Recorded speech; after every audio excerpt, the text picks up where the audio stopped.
अस्सलामुअलैकुम, आप देख रहे हैं समा। मैं हूं फवाज अली और मैं हूं सिद्रा मीर। बुलेटिन के आगाज में ये बताएं, अपोजिशन लीडर शहबाज शरीफ का कौमी असेंबली में तवील खिताब। कहा, फिर कहता हूं, अवाम की जेब खाली तो बजट जाली है। 3 सालों में टैक्सेस की भरमार से गरीब की रोटी आधी और बच्चों के स्कूल छूट गए। 1 करोड़ नौकरियां और 50 लाख घर देने के वादे कहां गए? बजट महंगाई का नया तूफान लाएगा, हमें कशकोल तोड़ना होगा। मसाइल के हल के लिए अपनी जिद और अना को एक तरफ रखना होगा। 3 सालों में जो टैक्सों की भरमार की गई, उसके नतीजे में गरीब की एक रोटी आधी हो चुकी। स्कूल छूट गए हैं। 2 करोड़ लोग गुर्बत की लकीर से नीचे गार में धकेले गए। कोई नामवर अस्पताल बनाया, कोई यूनिवर्सिटी बनाई, हर हवाले से इनका दामन अमल से खाली है। कहाँ है 1 करोड़ नौकरियां? कहाँ है 50 लाख घर? 50 लाख लोग और बेरोजगारी की अंधेरी गार में धकेले जा चुके हैं। 35% रुपए की कदर गिराने के बावजूद आज तक हमारी एक्सपोर्ट जो हैं वो 2018 के मुकाबले में नहीं बढ़ सकी।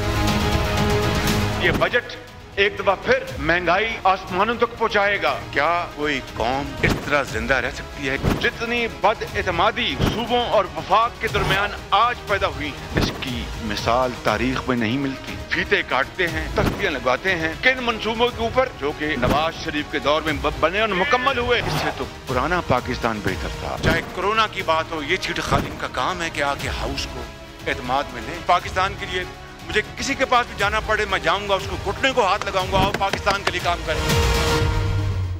इस वक्त कौमी असेंबली का इजलास जारी है। विफाकी वजीर असद उमर इजहार ख्याल कर रहे हैं। मजीद रकम यहाँ पे आएगी और ये सिर्फ आपके फॉरेन एक्सचेंज रिजर्व के अंदर नहीं आपका फायदा कर रहे।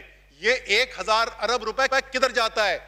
90% से ज्यादा, मेरे ख्याल में जहां तक मुझे याद है, तकरीबन 93% वो लोग हैं जो छोटी तरसीलात ज़राती हैं, यानी पाकिस्तान के सफेद पोश के पास या गरीब के पास ये पैसा जाता है। शायद यही वजह है कि ऑपोजिशन की बड़ी जमात जो है वो एड़ी चोटी का जोर लगा रही है कि इन बैरूने मुल्क पाकिस्तानियों से डॉलर तो लेते रहो, इनको वोट ना डालने दो। इंशाअल्लाह ताला ये इमरान खान की तहरीक इंसाफ की कमिटमेंट थी। इंशाअल्लाह ताला इस कमिटमेंट को पूरा करेंगे और बैरूने मुल्क पाकिस्तानियों को उनके वोट का हक दिलवा के रहेंगे। महसूलात रेवेन्यू की बात की गई जी। रेवेन्यू ग्रोथ नहीं हो रही इस साल के अंदर। कोरोना के बावजूद जुलाई से मई रेवेन्यू की ग्रोथ 18%, 17.9% प्रिसाइसली पिछले साल की निस्बत। पहला साल है कि पाकिस्तान की तारीख में 4000 अरब रुपए से ज्यादा का रेवेन्यू इकट्ठा किया गया। अभी 11 महीने हुए हैं, अभी पूरा साल नहीं हुआ। अभी 4164 अरब जमा हो गए। इंशाअल्लाह ताला जब ये साल खत्म होगा तो ये रकम मेरे अंदाजे के मुताबिक 4.8, 4.9 अरब तक पहुंचेगी, खरब तक पहुंचेगी। इंफॉर्मेशन टेक्नोलॉजी इस मुल्क का फ्यूचर है, इसकी मईशत का फ्यूचर है। नौजवान टैलेंटेड नौजवान है, हुनरमंद नौजवान है और एक तारीखी प्रोग्राम किया जा रहा है इनको हुनर सिखाने का। सारे पाकिस्तान के हर हिस्से के अंदर, हर वफाकी इकाई के अंदर पिछले कई सालों से पोटेंशियल की बातें होती थी, लेकिन इसकी एक्सपोर्ट्स बढ़ नहीं रही थी। इस साल पहले 10 माह के अंदर हमारी इंफॉर्मेशन टेक्नोलॉजी की जो एक्सपोर्ट्स हैं उसमें 46% इजाफा हुआ है एक साल के अंदर। अगली चीज, अच्छा स्पीकर साहब, मैं पहले जिक्र करना भूल गया, मैं जवाब बता दूं कि ये जो सारे काम हो रहे हैं ना, ये वो वादे हैं जो इमरान खान ने और तहरीक इंसाफ ने पाकिस्तान से किए थे। हमारा जो मंशूर था 2018 का, उस मंशूर के अंदर जिस पे हमने इंतखाबात लड़े, उसमें 4 चैप्टर थे जो मईशत से ताल्लुक रखते थे। एक ये था कि हमारी इंक्लूसिव इकोनॉमिक ग्रोथ होगी, यानी कि हमारी मईशत बड़ी भी होगी और इंसाफ पर मबनी होगी।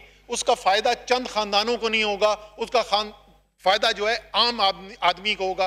और मैंने आपको बताया एक हिस्सा उसका कि किस तरीके से आम आदमी का फायदा हो रहा है। अभी मैं आगे इससे भी बड़ी आपको बात बताने वाला हूं। दूसरा हिस्सा उसके अंदर यह था कि इस मुल्क की ज़राअत जो है रीढ़ की हड्डी है। इसका किसान जो है उसकी मेहनत से इस मुल्क की मईशत चलती है। पाकिस्तान की जो एम्प्लॉयमेंट है, पाकिस्तान की जो मईशत है, उसका सबसे बड़ा हिस्सा इसका किसान है। किसानों के लिए तहरीक इंसाफ ने क्या किया और उसका नतीजा क्या निकला, उसका मैं आपको मुख्तसर सा जायजा देता हूं। और इसके अंदर खास तौर पे हमने डैम बनाने के ऊपर जोर दिया था।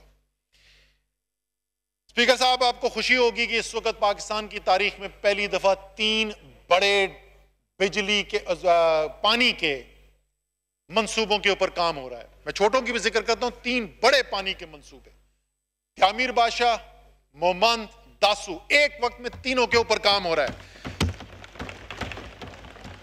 इसके अलावा सिंध के अंदर RBOD 3, गोमल जम डैम इधर खैबर पख्तूनख्वा के अंदर, फिर सिंध में नई गाज, K4 का मंसूबा, RBOD 2, इन सब के ऊपर बलोचिस्तान के अंदर मुतअद्दिद छोटे, मैं नाम लेना शुरू कर देता हूं, मीडियम साइज डैम जो है, नौलंग dam Balochistan, Nai Gaj Sindh, Winder dam Balochistan, Ghabir dam Punjab, Papin dam Punjab, Kurram Tangi KPK, Awaran dam Balochistan, Panjgur dam Balochistan, ये सारे वो मंसूबे हैं जिनका इस साल के PSDP के अंदर हमने शामिल किए हुए हैं। खालिद भाई, नौलंग डैम जी सर, ये आए ना खर्च करें। उसके बाद सर कैनाल्स, हमने ये पानी किसान तक पहुंचाना है। Kachhi canal phase 1 part A, Kachhi canal part 2 Balochistan के दोनों मंसूबे, रेनी कैनाल सिंध के अंदर and remodelling of Warsak canal Khyber Pakhtunkhwa के अंदर। ये तो मंसूबे हैं जो हम कर रहे हैं। मेहनत जो करता है किसान, सुबह से लेकर शाम तक जो वो मेहनत करता है, वो इस किस्म के एयर कंडीशन के ऐवानों में नहीं बैठता, वो बड़े सख्त हालात के अंदर मेहनत करता है। और इतनी मेहनत के बाद अगर फिर भी उसको मुआवजा ना मिले तो ये जुल्म नहीं है तो और क्या है। मैं आपको सिर्फ 2 फसलों की मिसाल दूंगा, 2 बड़ी फसलों की मिसाल दूंगा, और फिर मैं मजमूई तौर पर आपको मुवाजना करके बताऊंगा कि किसान को मुस्लिम लीग नून की हुकूमत ने क्या दिया और तहरीक इंसाफ की हुकूमत क्या दे रही है। 2 बड़ी चीजें जी। 2013 में मुस्लिम लीग नून की हुकूमत आती है, 1200 रुपए फी 40 किलोग्राम गंदम की कीमत मुतय्यन होती है। 5 साल किसान के लिए तकरीरें होती हैं, हर तकरीर में किसान का जिक्र होता है। 5 साल गुजरने के बाद वो 1200 जो हैं वो सिर्फ 1300 तक पहुंचे थे। 100 रुपए 5 साल के अंदर। तहरीक इंसाफ की हुकूमत में 3 साल में क्या हुआ स्पीकर साहब, ये 1300 रुपए बढ़ के 1800 पे पहुंच गए। 3 साल में 500 रुपए का इजाफा। गन्ना एक दूसरी बड़ी फसल, इसकी भी बात की गई, चीनी की कीमतों की भी बात की गई। मैं उस तफसील के अंदर नहीं जाना चाहता कि किसके पास शुगर की मिल्स हैं और किसके पास शुगर इंक्वायरी रिपोर्ट्स के सवालात आए हैं जिसके जवाब नहीं दिए जा रहे। चले फिलहाल आज की तकरीर में उसके जिक्र नहीं करते। गन्ने की कीमत क्या मिली सर, यहां पे बहुत सारे लोग बैठे हुए हैं, शीरीन मजारी, गन्ने की कीमत क्या मिल रही थी 2017-18 जो आखिरी साल था हमारी हुकूमत आने से पहले, मुस्लिम लीग नून का आखिरी साल, सर 130 से 140 रुपए के दरमियान औसत गन्ने की कीमत मिली। उसकी अनाउंस कीमत जो थी वो पता नहीं 180 थी क्या थी, मिला 130 से 140। रुल गए सर, प्रॉब्लम मैं भी आता हूं उधर। इस साल क्या हुआ स्पीकर साहब, इस साल क्या हुआ, इस साल 225 से लेके 250 रुपए के दरमियान मिला है। कुछ इलाकों में 270 275 किया है। ये क्यों हो गया? क्योंकि वो कार्टेल, वो माफिया जो तमाम हुकूमतों की फैसला साजी के ऊपर गालिब होते थे, इमरान खान ने उस कार्टेल के साथ टक्कर ली, कानूनी फैसले कराए और किसान को उसका हक दिलाया।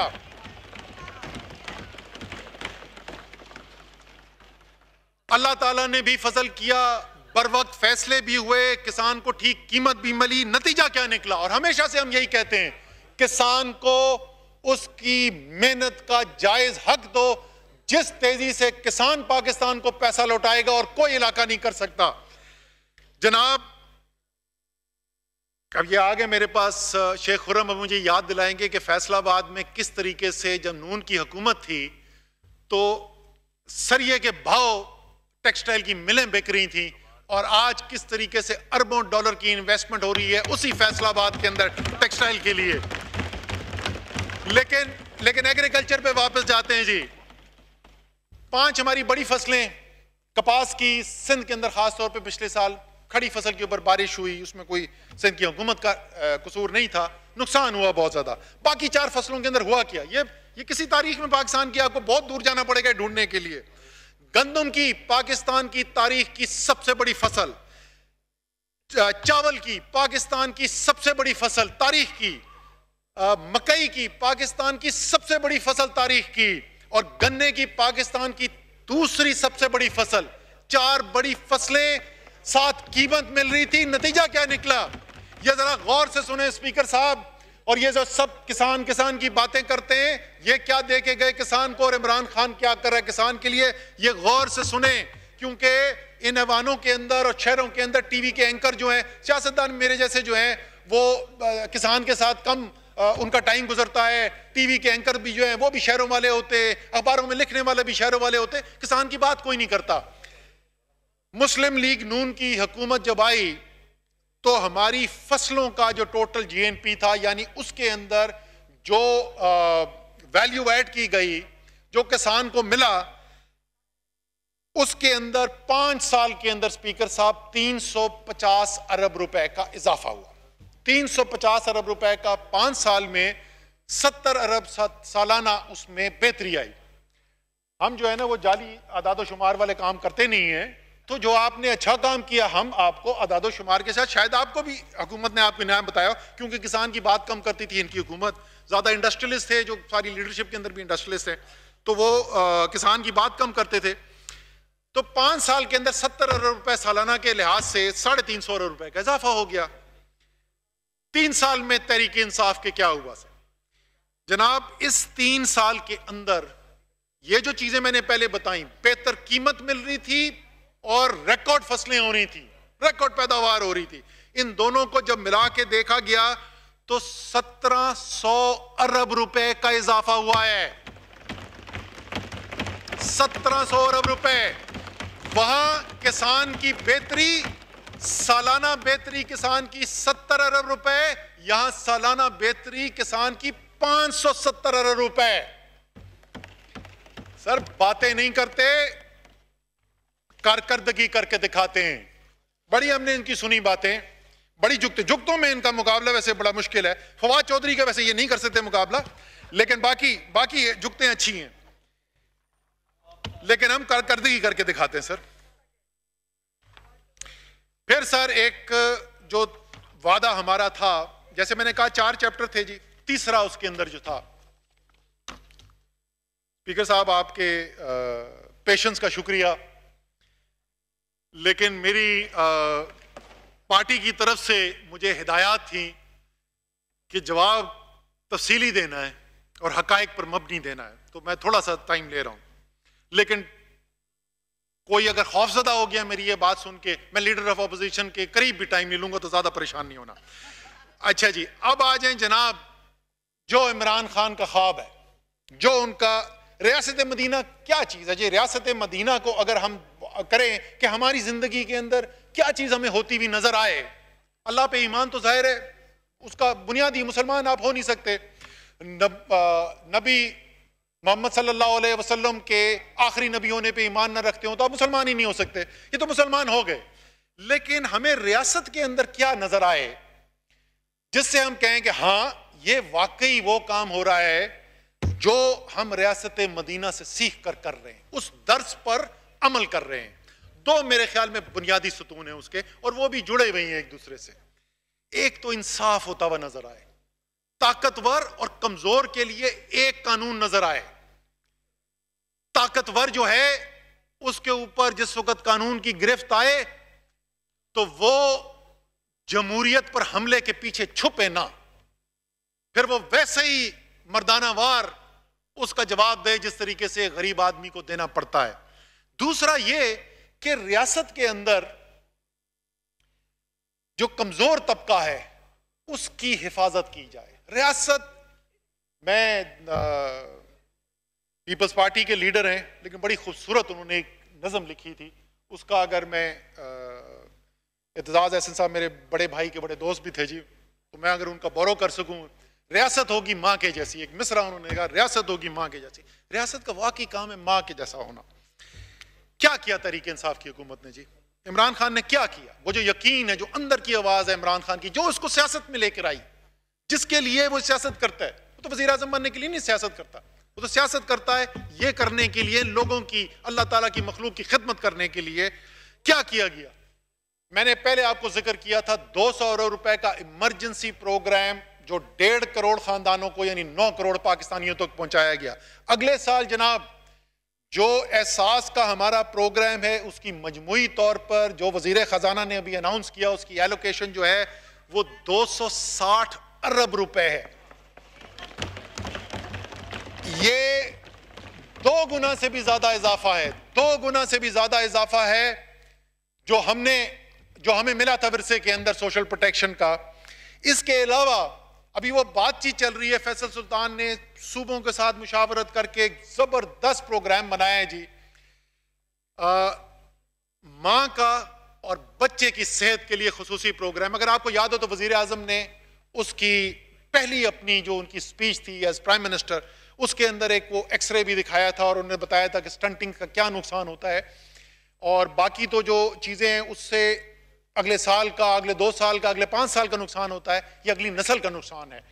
और उसके लिए एक एहसास नशोनुमा प्रोग्राम चलाया गया है जी, अगस्त 2020 के अंदर ये शुरू किया गया है।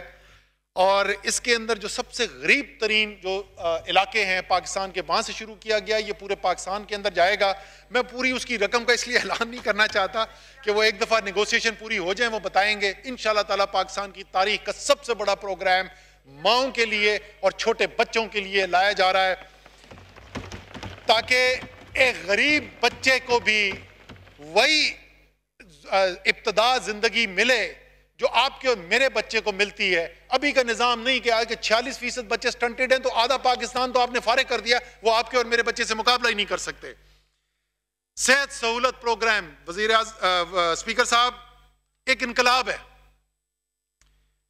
ये। पहले खैबर पख्तूनख्वा हुकूमत की बात हो रही थी, मेरे ख्याल में एक बड़ी वजह जो बनी जिसकी वजह से खैबर पख्तूनख्वा के अंदर तहरीक इंसाफ को इतना बड़ा वोट मिला, उसमें यकीनन पुलिस के निज़ाम के अंदर बेहतरी जो थी, तालीम के निज़ाम के अंदर बेहतरी थी, सेहत के निज़ाम के अंदर बेहतरी थी, पटवारी के निज़ाम के अंदर बेहतरी थी, और बहुत सारी बेहतरियां थी। लेकिन मेरे ख्याल में सेहत सहूलत कार्ड एक बहुत बड़ा हिस्सा था। वज़ीर आज़म ने ये हिदायत दी, वो प्रोग्राम जो है वो तमाम वफाक की टेरिटरीज के अंदर फैला दिया गया है। इस साल के आखिर तक वो पहुंच जाएगा। सारी जो फेडरल टेरिटरीज हैं, पंजाब हुकूमत ऐलान कर चुकी है, सिर्फ पंजाब अगले साल के अंदर 80 अरब रुपए लगाने जा रहा है सेहत सहूलत प्रोग्राम के लिए। और किसी भी एक खानदान के अंदर सालाना 7.5 से 10 लाख रुपए महीने तक का मुफ्त इलाज, जो भी अस्पताल होगा वही कार्ड होगा, मेरी जेब के अंदर भी वही हो कार्ड होगा, गरीब तरीन पाकिस्तानी की जेब के अंदर भी, जहां पर भी जाए वो मुफ्त इलाज करा सकता है। उसको अगर खानदान के अंदर कोई बीमार पड़े तो ये सोचने की जरूरत नहीं है कि मैं इस बच्चे का इलाज कराऊं या मैं कल के लिए अपने खानदान के लिए खाना घर में लेके आऊं, मैं बच्चे को स्कूल से उठा के उसकी फीस बचाऊं या मैं किसी का इलाज कराऊं। इंशाअल्लाह ताला वाकई में ये वो बुनियादें पड़ रही हैं कि वाकई में रियासत होगी मां की जैसी। अगला प्रोग्राम सर, इसी के अंदर नौजवान पाकिस्तान का मुस्तकबिल है। इमरान खान की सियासत के अंदर सबसे जो सुतून रहे हैं, जिन्होंने सबसे पहले इमरान खान के साथ खड़े हुए, वो ख्वातीन थी और ये नौजवान थे।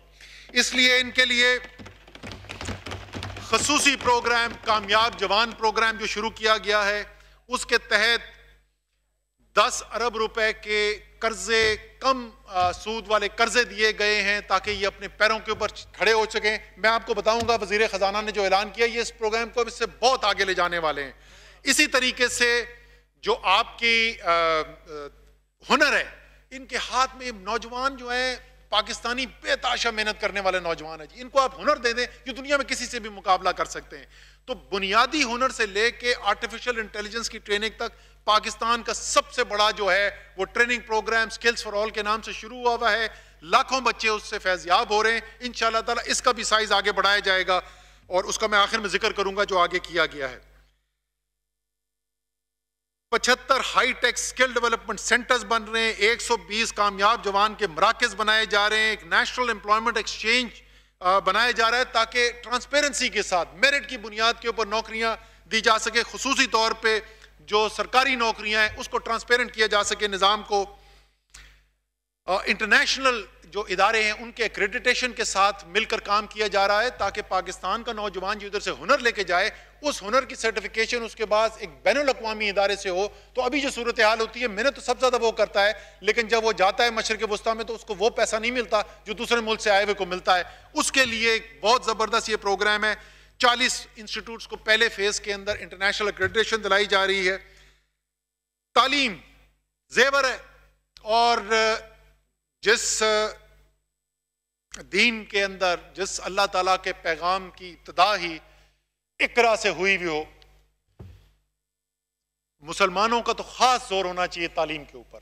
मुझे बड़ी खुशी है कि वफाकी हुकूमत तो आला तालीम को करती है। जो तरक्याती बजट है आला तालीम का, वो आखिरी साल जो था हमारे हुकूमत आने से पहले उसमें 18 अरब रुपए। कौमी असम्बली का इजलास जारी है। वफाकी वजीर असद उमर ने इजहार ख्याल करते हुए ये कहा है कि हम जारी अदाद-ओ-शुमार वाले काम नहीं करते। हालिया दौर में किसान की बेहतरी 570 अरब रुपए है। हम सिर्फ बातें नहीं करते, रियासत के अंदर कमज़ोर तबके की हिफाजत अव्वलीन तरजीह है। और अभी आपको बताएं कि कराची में प्री मानसून बारिशों का सिस्टम दाखिल हो गया है। कहीं हल्की फुल्की बारिश हुई है। आपको बताएं कि कराची में प्री मानसून बारिशों का सिस्टम दाखिल हुआ है। नाज़माबाद और अतराफ़ में हल्की बारिश हुई है। मौसम खुशगवार हुआ है। नूरियाबाद, गुलिस्तान जौहर और अतराफ़ में भी बूंदाबांदी शुरू हो गई है। बात कर लेते हैं, सैयद रिजवान आलम हमारे साथ हैं। रिजवान, एक तो मौसम का अहवाल भी बताइए, दूसरा ये भी बताइए कि इस मौसम के हवाले से महकमे मौसमियात की क्या पेशगोई है।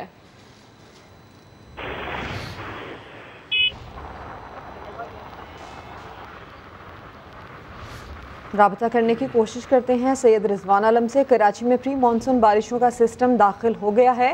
कराची में कहीं हल्की और कहीं तेज़ बारिश का सिलसिला जारी है। इसके साथ साथ आपको ये भी बताएं कि नाज़माबाद और अतराफ़ में भी हल्की बारिश हुई है। मौसम खुशगवार हो गया। नूरियाबाद, गुलिस्तान जौहर और अतराफ़ में भी बूंदाबांदी हुई है। यूनिवर्सिटी रोड और अतराफ़ में भी हल्की बारिश का सिलसिला शुरू हो चुका है। महकमा मौसमियात की जानिब से पहले ही पेशगोई की गई थी और इन्हीं दिनों में बारिश के बारे में बताया गया था और अब यही बताया जा रहा है कि प्री मानसून सिस्टम बारिशों का इसका कराची में दाखिल हो चुका है। सैयद रिजवान आलम हमारे साथ मौजूद हैं। रिजवान, बताइएगा कि कहाँ कहाँ बारिश हुई है कराची में।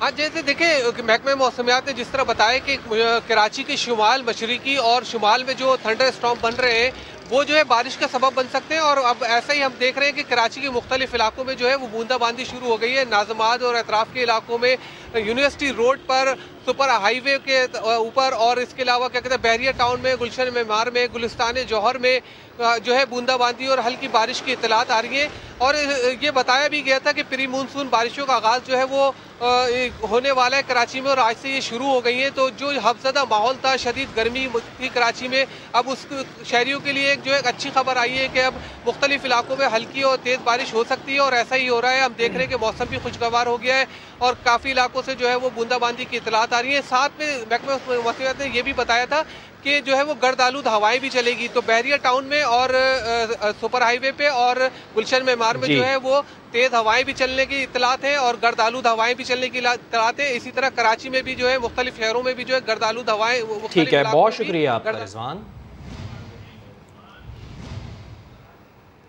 सियासत तो गर्म है मगर मौसम ठंडा पड़ने लगा है। सिंध में मानसून बारिशों की पहली इनिंग्स शुरू हो गई है। पानी से भरे बादलों ने थरपारकर को नहला दिया। शुमाली वज़ीरिस्तान के इलाके मिरानशाह में अब्रे करम बरसा। थर पार्कर को सीजन की पहली बारिश ने नहला दिया। शदीद गर्मी के बाद बरसात से सहराई इलाकों में जलथल एक। बदीन में भी बादल बरसे, साहिली इलाकों के नज़ारे मजीद दिलकश हो गए। खैरपुर में इतनी बारिश हुई कि सड़कें और इलाके पानी में डूब गए। सिंध में दौरान बारिश मुख्तलिफ हादसात भी पेश आए। लड़काना में घर की दीवार गिरने से 2 अफराद जाँ बहक जबकि 1 लड़की जख्मी हुई। खैरपुर के इलाके पीर जो गोट में 3 कच्चे मकानात गिरने से 6 बच्चों समेत 8 अफराद जख्मी हुए। सक्कर में 2 अलग अलग हादसात में 6 अफराद को मामूली चोटें आईं। कराची समेत मुल्क भर में बिजली के बड़े बहरान का खदशा पैदा हो चला है। फर्नेस ऑयल की दरामद बंद हो जाने और कादिरपुर गैस फील्ड की सालाना मुरम्मत के बाइस बहरान का खदशा जाहिर किया जा रहा है।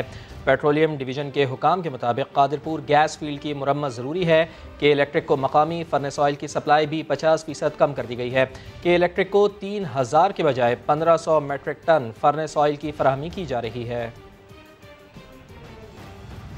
सुप्रीम कोर्ट ने कराची के इलाके महमूदाबाद में ग्रीन बेल्ट पर कायम के इलेक्ट्रिक का ग्रिड स्टेशन 2 माह में ख़त्म करने का हुक्म दे दिया।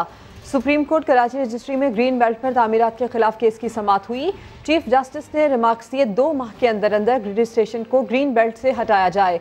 अदालत ने KMC को ग्रीन बेल्ट की असल पोजीशन बहाल करने का हुक्म देते हुए पार्क बनाने की हिदायत भी कर दी। अदालत ने वाज़ेह कर दिया कि ग्रीन बेल्ट को कमर्शियल सरगर्मी के लिए इस्तेमाल की इजाज़त नहीं दे सकते।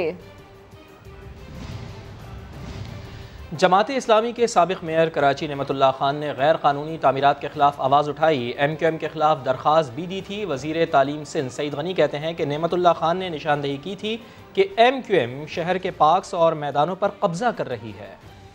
जो केस सुप्रीम कोर्ट में चल रहा है, अगर वो काज लिस्ट जो चीफ जस्टिस साहब जारी करते हैं आने से पहले, अगर उस काज लिस्ट को देखें तो उसमें जो पहला केस लिखा होता है उसमें लिखा होता है Nematullah Khan versus province of Sindh और दीगर इदारे। ये नेमतुल्लाह खान साहब का केस था क्या?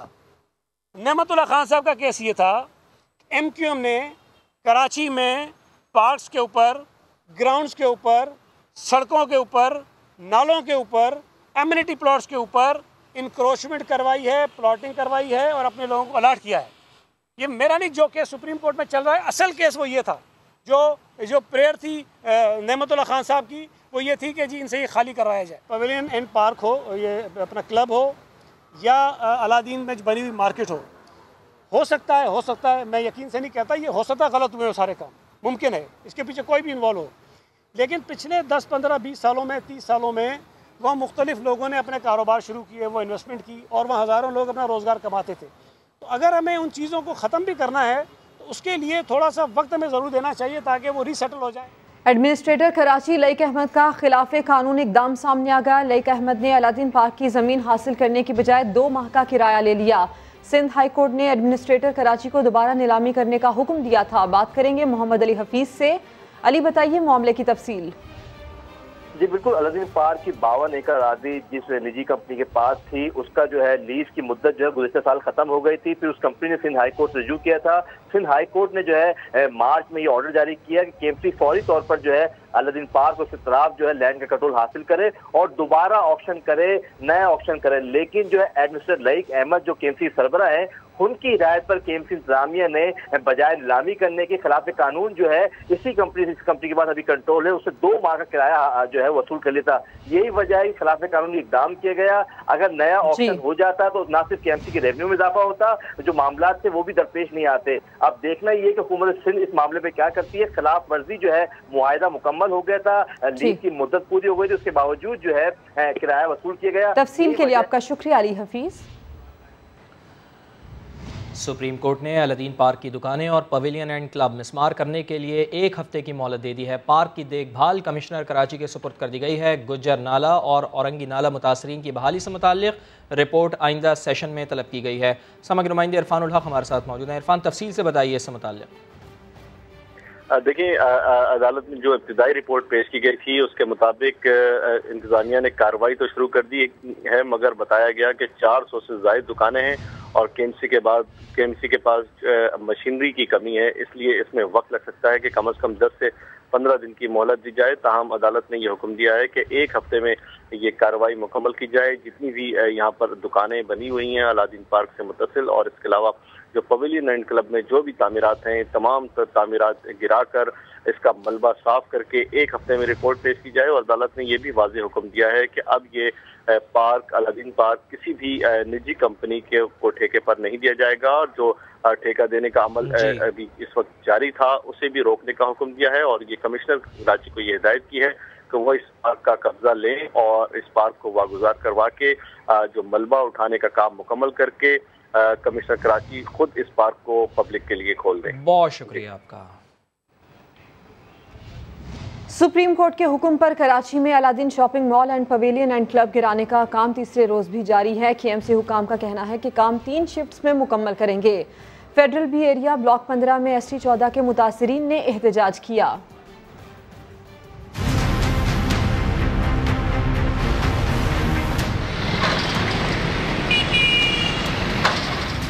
सुप्रीम कोर्ट के हुक्म के बाद एक्शन का तीसरा रोज, अलादीन शॉपिंग मॉल को गिराने का काम जारी।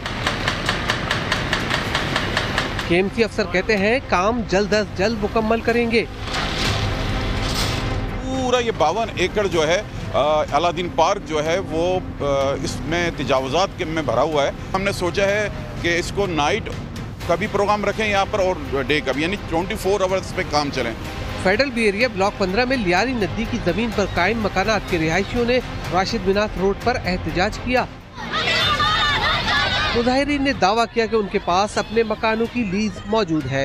हमारा घर लीज है, गैस का बिल, बिजली का बिल प्रॉपर हम अदा कर रहे हैं। जब हम लीज है, हमारे मकानात लीज है, हम कानूनी तौर पे यहाँ पे रह रहे हैं। लीज है, घर मीटर लगे हैं, बिजली के, गैस के, असी ख्वार हो रहे हैं छोटे छोटे बच्चे को। किसी नाखुशगवार सूरत हाल से निपटने के लिए पुलिस की भारी नफरी मौके पर मौजूद रही। कैमरामैन फैसल आगाई के साथ खुर्शीद आलम, समा, कराची। राशिद मिन्हास रोड पर पवेलियन एंड क्लब में स्मार करने के खिलाफ एहतजाज किया जा रहा है। मजीद जान लेते हैं, समग्र नुमाइंदे खुर्शीद आलम वहाँ पर मौजूद हैं। खुर्शीद आलम, क्या कहना है मुजाहिरीन का? अच्छा, बिल्कुल, मैं इस वक्त मौजूद हूँ पवेलियन एंड क्लब में, और मेरे साथ यहाँ पर 3 साल 3.5 साल के मेंबर भी हैं और ख़वातीन हैं बहुत सारी, जिनका एहतजाज यहाँ पे हुआ। और उनका यह मुतालबा था कि ये क्लब उनके लिए दूसरे घर की तरह था, जहाँ वो बहुत इत्मीनान, सुकून और तहफ़्फ़ुज़ के साथ आते थे। हमारे बच्चे रो रहे हैं, इतनी अच्छी सेफ सिक्योर जगह हमारी फैमिली के लिए, फुल सिक्योरिटी वाली जगह थी हमारी, जो हमसे छीन ली गई है। हमारी पूरी फैमिलीज की एक्टिविटीज़ थी, हमारे बच्चों की थी, हम खुद चैंपियन थे बैडमिंटन के, और यहाँ पे हम खेल चुके हैं। हमारी पूरी एक्टिविटीज़ इन लोगों ने बंद कर दिए। अब हम कहाँ जाएंगे? सुप्रीम कोर्ट के ऑर्डर्स के तहत पवेलियन एंड क्लब में इस वक्त भी तोड़फोड़ की कार्रवाई जारी है। यहाँ से सामान शिफ्ट किया जा रहा है, लेकिन पुल साइड हो या दीगर तमाम हिस्से हों, उनको मिसमार करने का काम भी साथ साथ जारी है। जी, तफसील के लिए शुक्रिया खुर्शीद आलम। अगर साबिक एडमिनिस्ट्रेटर कराची फ़हीमुज़्ज़मान ने अलादीन पार्क पर कब्जे के जिम्मेदारों का बताया है तो सुप्रीम कोर्ट को उनका बयान ज़रूर लेना चाहिए। वज़ीर तालीम सिंध ने अलादीन पार्क की दुकानों से मुताल्लिक सवाल पर मज़ीद क्या कहा, आपको दिखा देते हैं। मैंने फ़हीमुज़्ज़मान साहब की ये बात नहीं सुनी है, लेकिन अगर उन्होंने ये बात कही है तो अदालत को इस पर भी ज़ाहिर है कि इसका पूरा रिकॉर्ड लेना चाहिए। फ़हीमुज़्ज़मान साहब को बुलाना चाहिए कि ये सारी चीज़ें किस तरह से हुई हैं, और जो ज़िम्मेदार हैं उनके खिलाफ उनको बात करनी चाहिए। कराची में कोरोना वैक्सीनेशन में भी कई तरीक़ों से करप्शन की जा रही है। वैक्सीन बेचने के लिए खाली वाइल्स के रिकॉर्ड में जालसाजी की जाने लगी है। खाली वैक्सीन वाइल्स की तादाद कम होती है, रिकॉर्ड में ज़्यादा लिख दी जाती है और बाद में ये वैक्सीन्स बेच दी जाती हैं। इस बारे में मज़ीद जानेंगे, समग्र नुमाइंदे मुदस्सिर नज़ीर हमारे साथ मौजूद हैं। मुदस्सिर, किस किस तरीके से करप्शन हो रही है, तफसील से बताइए। जी बिल्कुल, सामान्य डिस्ट्रिक्ट सेंटर में चंद रोज कबल 18 से 25 साल उम्र के अफराद को रकम के एवज साइन ऑफ फॉर्म लगाने की खबर नशर की थी। ये काम डायरेक्टर हेल्थ के असिस्टेंट अफाकुद्दीन और उनका साथी अमला कर रहा था। खबर नशर होने के बाद अफाकुद्दीन को मुअत्तल कर दिया गया था। और अब एक और करप्शन डिस्ट्रिक्ट सेंटर की सामने आ रही है। जिला बस्ती के corona vaccination centre Sindh government अस्पताल न्यू कराची के जो फोकल पर्सन है, मुख्तलिफ तारीखों में इन्होंने इस्तेमाल शुदा वैक्सीन के वायल्स तलब करने की दरख्वास्त लिखी, जिस पर वैक्सीन वायल्स तलब करने की दरख्वास्त में वायल्स की जो तादाद है उसमें रद्दोबदल सामने आया है। 5 दिनों के दौरान 1113 वायल्स का गबन सामने आया है। वैक्सीन वायल सर्व करने की दरख्वास्त डॉक्टर बशीर अहमद सिद्दीकी ने की थी और EPI के फोकल पर्सन जो है उन्होंने वैक्सीन वायल पर में जो रद्दोबदल हुआ था उसकी शिनाख्त की थी। और हमने फिर जो है डिस्ट्रिक्ट सेंटर का तीसरा करप्शन का केस जो है उसके सामने लाया है। उसमें हमने एक वैक्सीन सेंटर के जो स्टोर इंचार्ज हैं इंतखाब आलम से वैक्सीन ना लगवाने के एवज जाली सर्टिफिकेट की डिमांड की। उन्होंने सर्टिफिकेट बनाने के लिए हामी भरते हुए 2 दफा जो है मुलाकात का टाइम दिया और ये सर्टिफिकेट वो लोग बनवा रहे हैं जिन्होंने वैक्सीन नहीं लगवानी और वो सर्टिफिकेट हासिल करना चाहते हैं। बहुत शुक्रिया आपका मुदस्सिर नज़ीर। रकम 2 कोरोना वैक्सीनेशन का जाली सर्टिफिकेट लो। कराची जिला बस्ती के वैक्सीनेशन सेंटर के स्टोर इंचार्ज ने चंद रुपयों के एवज सर्टिफिकेट देने लगे। समा के नुमाइंदे और स्टोर इंचार्ज के दरमियान होने वाली गुफ्तगू आपको सुनवाते हैं। आपने बताया नहीं, कह रहे थे आधे घंटे बाद कॉल करूंगा। कल इंशाल्लाह सर जी मैं आता हूँ। ठीक है, मुझे फिर कल बताएंगे टाइम आप? जी इंशाल्लाह, बल्कि रात को मैं कोऑर्डिनेट कर लूंगा, आपको रात को फोन कर दूंगा। चलें, कार्ड कौन सा बनाना मुझे बताएंगे? भाई वही सर्टिफिकेट बनवाना है यार। कौन सा बनाना है? सर्टिफिकेट अलग बनते हैं, बहुत सारे सर्टिफिकेट बनते हैं। मुझे फिर आप ही ने गाइड करना है कौन सा बनवाना है। कहाँ क्या कर रहे हैं यार? ये जाना है इधर ईरान वाली साइड पे जाना है, दोस्त है उसको ही बनवाना है, ड्राइवर है बेचारा, तो वो मुझे कह रहा है मैंने नहीं लगवानी वैक्सीन। अच्छा, तो वैक्सीन नहीं लगवानी, तो मैंने समझाया कि यार लगवा दे, लेकिन कहता मैंने नहीं लगवानी, माना नहीं वो। अच्छा, तो चलिए ठीक है, मैं अभी आऊंगा पीडिया पे, इसमें मैं आपको फोन कर लूंगा, फिर मैं कोऑर्डिनेट कर लूंगा। चलें ठीक हो गया। ओके। मुल्क भर में कोरोना वायरस से हलाकतों और मुस्बत केसेस में मुसलसल कमी का सिलसिला जारी है। 24 घंटे के दौरान 46 अफराद इंतकाल कर गए हैं। अमवात की मजमूई तादाद 21,874 हो गई है। NCOC के मुताबिक गुज़िश्ता रोज़ 37,000 से ज़ायद कोरोना टेस्ट किए गए, 1,119 नए केसेस रिपोर्ट हुए। इस वक्त मुल्क में 36,215 एक्टिव केसेस हैं। तो मुल्क भर में कोरोना वायरस से हलाकतों और मुस्बत केसेस में मुसलसल कमी का सिलसिला जारी है। 24 घंटे के दौरान 46 अफराद अलबत्ता इंतकाल कर गए हैं। सरफराज अहमद के साथ तल कलामी शाहीन आफरीदी ने गलती का एतराफ़ करते हुए निदामत का इजहार किया है। ट्वीट किया कि सैफी भाई हम सब का फ़ख्र हैं, वो मेरे कप्तान थे और हमेशा रहेंगे। जो कुछ हुआ वो खेल की गर्मा गर्मी के दौरान हुआ। उन्हें सरफराज भाई के सामने खामोश रहना चाहिए था। हमेशा सीनियर्स की इज्जत की है। सरफराज भाई के लिए ढेरों दुआएं और नेक तमन्नाएं। और PSL 6 में सरफराज अहमद की कोयटा ग्लैडिएटर्स का सफ़र इख्तिताम पजीर। मुल्तान सुल्तान्स ने 110 रन से शिकस्त देकर इवेंट से बाहर कर दिया। सरफराज 11 PSL में दूसरे कम तरीन स्कोर 73 रन पर ढेर हो गई। हुकूमत ने सनतों को बड़ा रिलीफ दे दिया है। सनती सार्फिन के लिए बिजली के रियायती पैकेज में 30 जून 2022 तक तौसी कर दी गई है। बात कर लेते हैं, वहाब कामरान हमारे साथ हैं। वहाब बताइए इसकी तफसील। देखिए, गुज़श्ता महीने हुकूमत ने नेपरा को दरख्वास्त दी थी कि सनती सार्फिन के लिए बिजली के रियायती पैकेज में तोसी की जाए और इसी हवाले से 26 मई को नेपरा ने समाअत की थी और आज अथॉरिटी ने फैसला जारी कर दिया है। हुकूमती दरख्वास्त को मंजूर कर लिया है नेपरा ने और सनती सार्फिन को 30 जून 2022 तक रियायती पैकेज में तोसी दे दी गई है। हुकूमत ने सर्दियों में 4.96 रुपये फी यूनिट सनतों के लिए बिजली का रियायती पैकेज अनाउंस किया था और इससे फैसले का जो इतलाक है वो कि इलेक्ट्रिक समेत मुल्क भर की तमाम सनतों पर होगा। सार्फिन को सनती सार्फिन को मजमूई तौर पर 26 अरब रुपए से ज्यादा की सब्सिडी दी जाएगी इस फैसले के तनाजुर में। तफसील के लिए शुक्रिया वहाब कामरान।